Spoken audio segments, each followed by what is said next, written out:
So, going on with the aspects of blind spot, the episodes and that.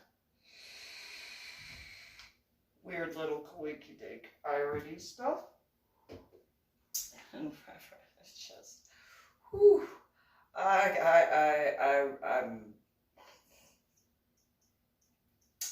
Again, I contacted NBC in reference to the blind spot stuff, and it's kind of weird. Don't deny it. It makes sense, though. That's part of prophecy, I guess. But I went a little too far. Hold on. Irony. Hi, Kenny.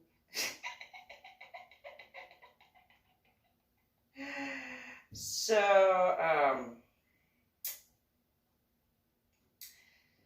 Season 1, Episode 11, Cease Forcing Enemy in Case of Emergency. Oscar, the man with the tree tattoo, tells Jane that she has to trust him and that she was the one who gave the order for her to not know who she is and why she did all of this to herself. One of Jane's tattoos leads the team to an abandoned island where they find a commercial plane that had disappeared and was presumed lost. Hey, when I was scuba diving, right? Once there, they are apprehended by a group of terrorists, cherubim, who are using the island to keep the passengers hostage and are forcing them to create a device capable of disabling all U.S.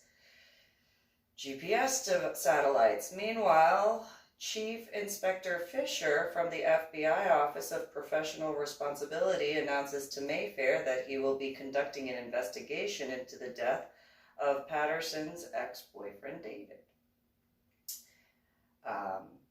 There might be an investigation into my ex-boyfriend, the one who took my son and I to Washington State after those individuals who wouldn't leave me alone at Cowboys Dance Hall. So as a real quick on that, I went online and I looked up closest country concert in the state of Texas, and the only place was at Cowboys Dance Hall the whole weekend that Stoney LaRue was playing at Cowboys Dance Hall. And this group, there were 3 females and 3 males. And there was Kevin, the male who claimed to be from Louisiana, who, tried to tell me that my corset was holding my fat rolls in. And then the wife of Kevin supposedly was long brown hair with a boot on one of her, I think it was her right leg, because of some accident. And then there were 2 females.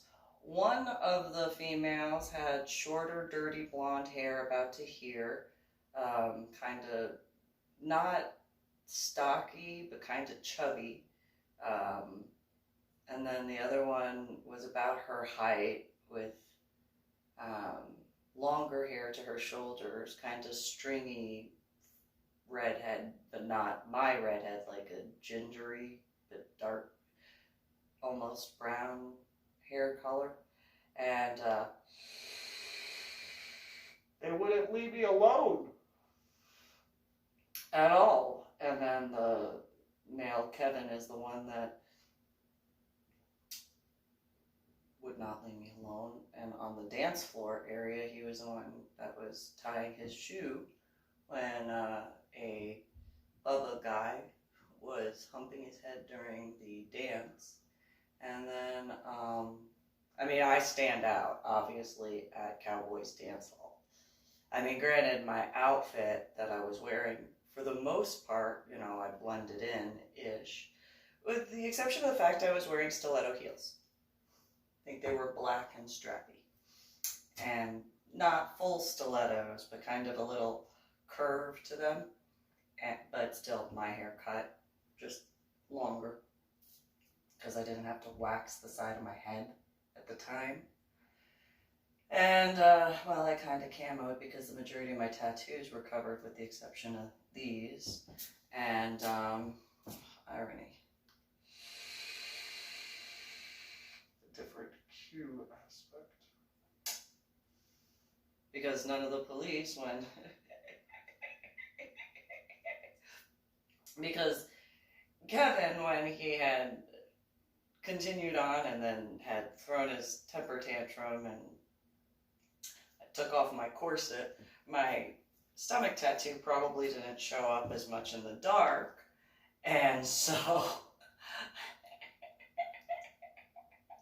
and I haven't modeled with that particular corset. I had far more corsets than the ones that I modeled with. And so it was one that I had ordered online, and it was an underbust, which I'm not known for wearing underbust corsets, especially out. And so I was wearing an underbust corset that had little flutterbys, as I'll call them, but butterflies for the technical term. And I had my leather jacket, trench coat style, but you wouldn't have been able to see the asymmetrical cut because the way I had it just tied. And, but if like the police in San Antonio were wondering, that was me. I was the one who yelled at Kevin for calling you guys po-po and asking where the bacon was. That was me. And the ones that were there, because they couldn't ask for my ID. I mean, I would have pulled it out, no problem. But but the situation was diffused real quick because I handled Kevin and put him in his place, and so, yeah. But in my defense, if I have to actually defend myself, in regards to going after Kevin only verbally, in regards to what he had said about the police, first and foremost, I respect law enforcement. That's first and foremost. Second, that was rude to say to the police officers who were literally there to actually save him, because once the police were told that I'm from New Jersey, they did change their movement instantaneously. And then, Kevin went, you do boo-boo it. And then I, rawr.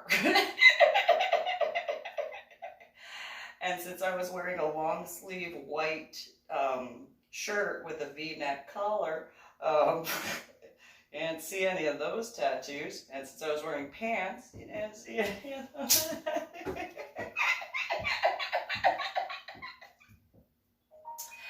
And so, I knew that Watson had gotten onto the law enforcement thing. I didn't know for certainty, but I remembered that he was looking at going to the police force. And I told him he was going to get on the force. I told him. And he did. He's on the police. Mm-hmm. So there's, the fact that I respect law enforcement, that I defended the police officers there. And then, a lot of law enforcement guys have a military background, so there's another. And then, knowing that Watson, not for certainty, until 2019, when I learned for certainty that he is on the police. But I told him he was going to be on the police force. Told him not to worry. And he is. And so, but I've known other police officers, because there's also the police officer that I got Ganesh from. And so I was going to let Kevin boy go and run his mouth, and I don't think so. So if I have to defend myself for standing up for the police officers,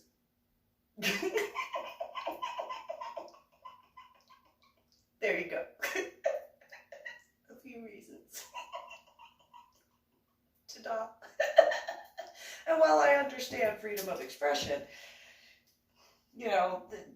despite what some people think, police officers do have feelings.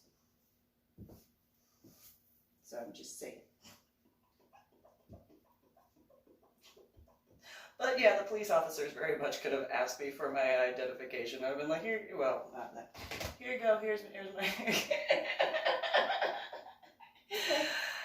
But I understand there are certain lost stuff of something, so yeah. But I would have. But it's if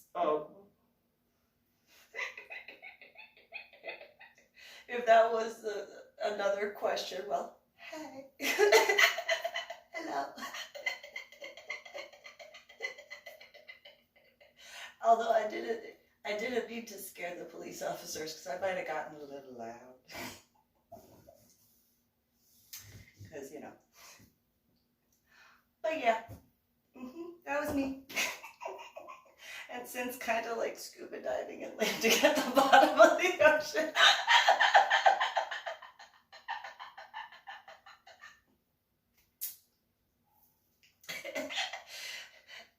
I guess I can camo sometimes. Because I forgot it was nighttime, so my hair color probably didn't show as brightly. I don't know. But it'd be funny if there were a bunch of people that were like, someone videotape that. And I'm going to put that on, you know, different social media, something. And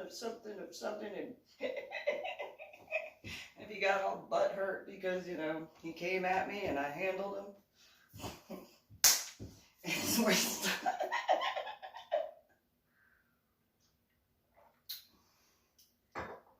I did it. I defended the police officers. I'll do it again if I have to. I really prefer not to, but you know, if I have to, I will. I'll handle it.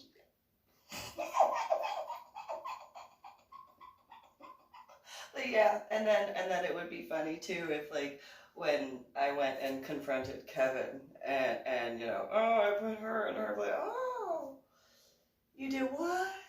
And then him being like, oh, it'd be so funny if there were security cameras or one of the people in the class were like,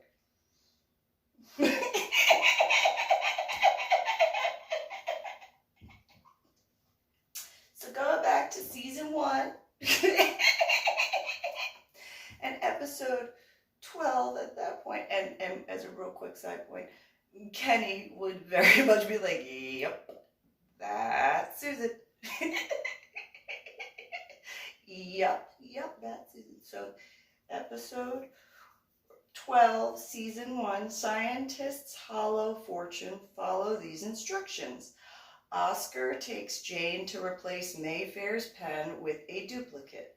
When an Army airborne sergeant who was thought to be dead kills 3 people at an Army base, it is revealed that his name is tattooed on Jane's leg along with the other names of 4 other soldiers, all presumed dead. My dead ex-husband did the meat tag thing. And then my first tattoo was this one. I was supposed to help me remember not to get into a relationship again like that. And I wear socks. And there's that cognitive issue thing right there, or right there, technically right there, as well as there, and there, and there, and there, and definitely there, because I wear pants a lot of times, and then there, and there, and there, and there again, I wear pants a lot of times, and then there, and I usually wear a shirt that covers that, and then I can't see the back of my neck, or either one of those, or that.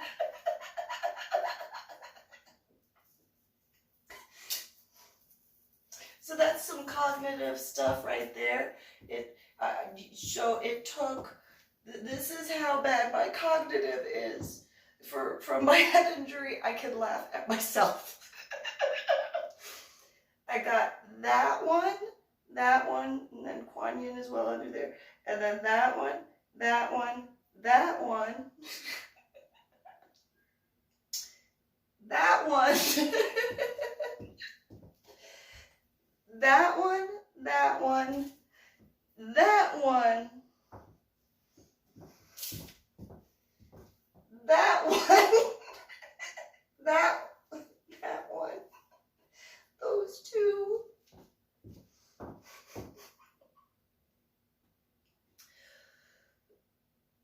Before I got the, well, I had those, but just the small Chinese ones, so there wasn't a big enough sign for me to realize.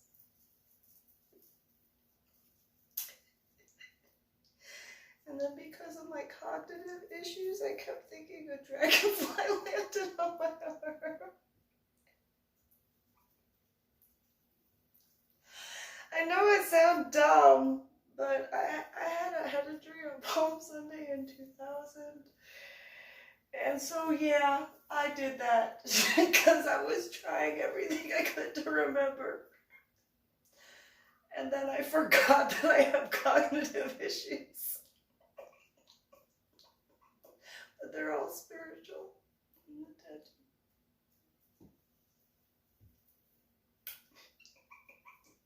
So, for all the individuals over the years that were like, you don't have cognitive issues. I know. I can't see the tattoo right there. I can't see the tattoo. I'm trying. I just can't. I just look like a dog chasing. I know, it's part of the year of the dog. Yeah. And then, I gotta do this all the time to see that I'm landing at the bottom of the ocean.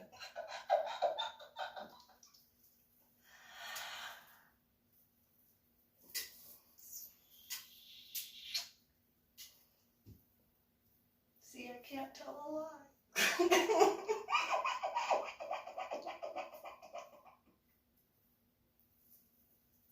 So we'll continue on. The team tracks him to his mother's old house, and they realize that he was being experimented on by a private military contractor trying to make a super soldier. Well, that's what I did in scuba diving. When he was kidnapped by the doctor who experimented on him, and now ex-boyfriend Junior, not forgetting the other individuals I had known over the years who messed with my medications, the FBI tracks them down to a storage facility in Brooklyn. Oh, it's kind of funny because, well, not funny as in haha, funny as in ironic, because Matt from scuba diving, who I was dating before I received the messages and didn't know about the hacking and stuff,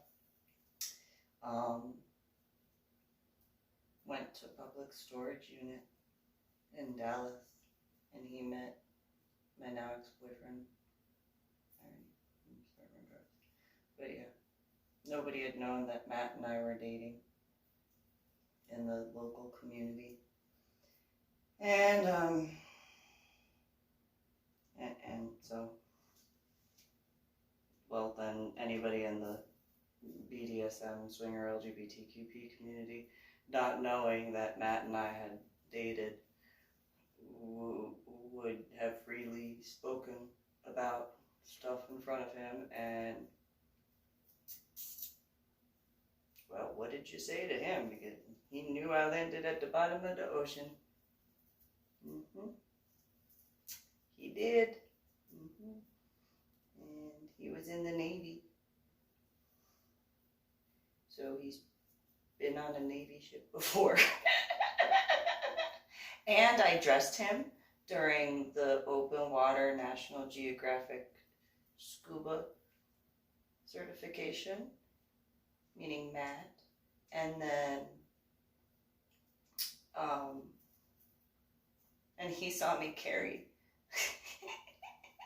a bunch of stuff. He watched me load or take the wheelbarrows full of scuba tanks down and up the hill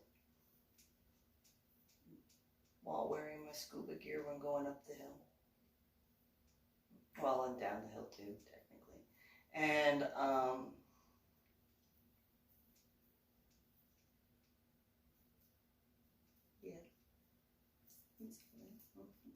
oh, and he met, Cactus Jack, because of Cactus Jack wearing that stupid 151 t-shirt at my open water certification course. And I would guesstimate that Cactus Jack wouldn't know what that looks like. Anyway, and if Cactus Jack was involved with certain experiments illegally, then there's all that as well. Weller is forced to shoot him when he has a gun pointed at Jane. Irony. Season 1, Episode 13, Erase Weary Youth, Stay Where You Are. Irony of Marcos in that regard. Not just a guy I met, but also San Marcos. After a tip reveals a mole within the FBI, the team must hunt for the operative while facing extreme scrutiny from Inspector Fisher. Fisher interrogates Mayfair and her team, probing for their deepest secrets. I just talked about that. That's kind of funny, because it'd be funny if he had to do with the Fisher thingamabob. Fisher finds evidence that Jane's whereabouts were unaccounted for on the night of Tom Carter's disappearance and accuses her of killing him. An FBI informant identifies Jane as the mole and Fisher arrests her. Weller, certain of Jane's innocence, roughs up the informant for more information and learns that Fisher himself is the mole. Irony. Jane breaks out of custody and kills Fisher when the latter reaches for his gun. Reed tells Weller about his and Sarah's relationship. Weller orders him to end it. Realizing that Fisher's case against Jane was highly plausible, Reed and Mayfair begin to wonder if she killed Carter. I haven't killed anybody. A furious and shaken Jane meets with Oscar, who says there is a time-sensitive tattoo on her body he needs her to decipher. Jane declares she is done with him and leaves. I like Oscar the Grouch.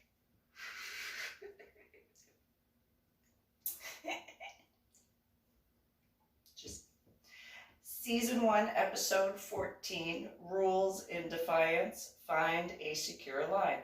Irony! Finding a silver lining and finding the silver lining. A tattoo leads the team. I wrote those. Well, I put the documents together, but I did do some writing. Apparently, the people in 736 are breaking curfew since it is 11:05. Irony of 151. Continuing on, or 23:05 to be specific. A tattoo leads the team towards a massive shootout, which a sting operation the team screwed up. They then stumble upon a suspicious death row guilty plea and a human trafficking ring. Unable to postpone the execution, the team needs to arrest the people involved in the smuggling ring to save the inmate. Zapata takes the place of the next supposed victim, but is drugged and kidnapped. Her trafficking device removed. Jane argues with the FBI's therapist about whether or not to leave the FBI, but wants back in when she hears Zapata is in danger. The kidnappers find out that Zapata is not who they thought she was. The dirty politicians and businessmen involved flee in fear of being exposed, setting the building on fire with Zapata and the other victims inside. Zapata helps the others escape but is trapped. The team gets there just in time, arresting the ring and saving Zapata. Reed is knocked out by a masked man during his investigation into Carter's death. Jane refuses to be Oscar's asset in the FBI. Oscar warns that the people in charge will kill Weller if she doesn't cooperate. I don't know who Weller is.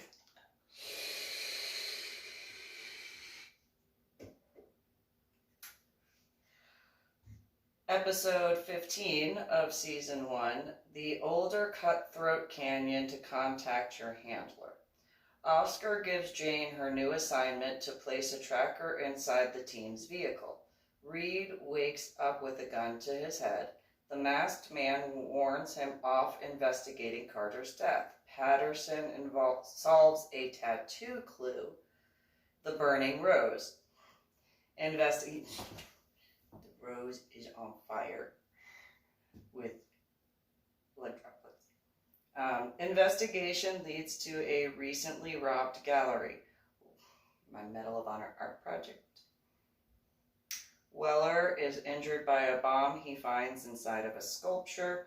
Reed and Jane search the artist's apartment, but are shot at by a sniper whom Jane recognizes in flashback. When the sniper escapes, Jane runs off as well. Weller refuses treatment until Jane is safe. As the team follows a lead, Jane learns about the sniper from Oscar. At a shipyard, Weller's team becomes trapped in the sniper's hideout. Oscar is directed to keep Jane safe, but needing to know where Weller and the others are safe, she heads to the shipyard and is caught by the sniper. Weller's team blasts out of the trap as Jane fights the sniper and is in November 2008. Oscar shoots the sniper and both fall into the water. Knowing Sarah is in danger, Reed wants to stop investigating Jane and has to break Sarah's heart to protect her. At their meeting point, Jane finds Oscar alive. The sniper is also still alive. Season 1, Episode 16, Any Wounded Thief, Find What You Need.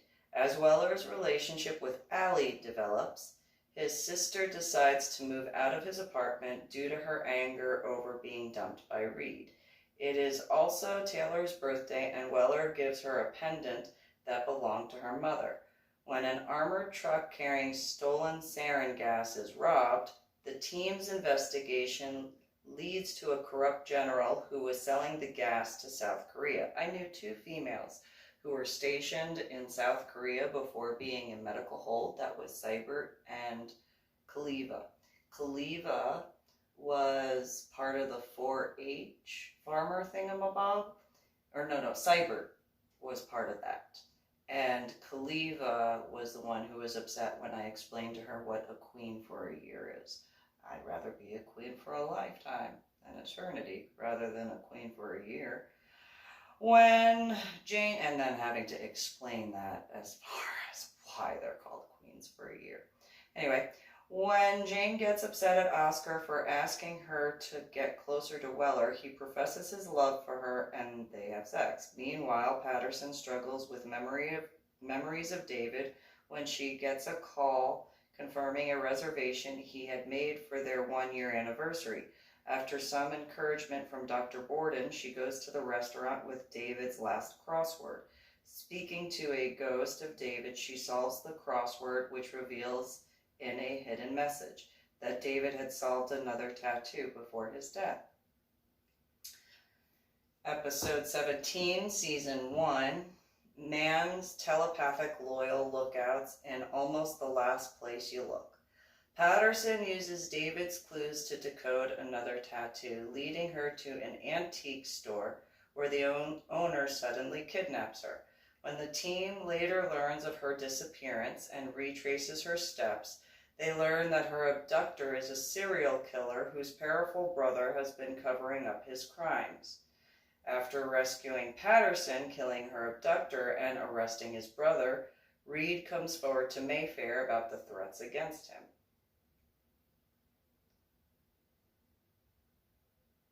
don't know if that's Sean in that regard. Or plenty of others in that situation. Season 1, Episode 18. One begets technique to begin the sequence. The FBI must use the felon they put away, Rich.com, to catch a criminal who is the banker for many terrorist organizations. His idea is to stage the robbery of 12 priceless black market paintings by Medal of Honor Art Project from the professor who stole them. Later, the entire heist turns out to be a scheme for .com to escape custody. Meanwhile, Jane meets Weller's father and starts to follow Oscar's plan to pretend to remember things from her and Weller's childhood. So if that's like Timothy or Kenny. Mayfair's girlfriend Sophia, who was thought dead, turns out to be alive. Season 1, Episode 19. In the Comet of Us, focus on the time. Zapata solves a tattoo which leads the team to Hudson University on a seemingly worthless mission to uncover scholarship fraud. Once they arrive on campus, a shooter starts a rampage. The team splits up and eventually apprehends the perpetrators, who are revealed to be former football players abused by their coach, with whom Reed is close. The show also reveals the details into the characters' lives. Weller and his relationship with his dad, Jane and her relationship with Oscar, Zapata and her Gamblers Anonymous meetings, and Reed getting over his breakup with Sarah and visiting his tailor. Meanwhile, Mayfair gives Sophia money to help her flee her pursuers. Sophia refuses Mayfair's offers of protection and asks her to run away with her. Mayfair declines and sends her away. And I'm going to stop on episode 20 of season 1. Swift, hard-hearted stone, then wait for the address. Are you kidding me? Dr. Borden consults the case of an autistic girl who draws extremely detailed sketches, one which matches one of Jane's tattoos. The girl turns out to be the daughter of the leader of a terrorist group, and her sketches provide valuable intel. When the girl's mother is murdered, the team takes her to Dr. Borden's aunt's cabin to protect her. There, they stop a group of men who come to kill her. The girl's sketches reveal a State Department diplomat who is funding the terrorist group sent the men in order to keep her from identifying him, resulting in his arrest. Zapata explains her suspicions about Mayfair to Reed. Jane steals data from the FBI at Oscar's request. While Mayfair is enjoying an evening out, her date Alexandra is murdered, and an anonymous phone call warns her not to investigate Carter's death.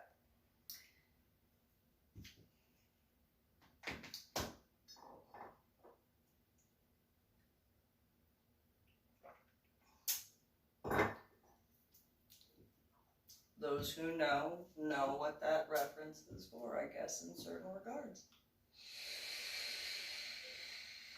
But I spoke with CID at JBSA, so.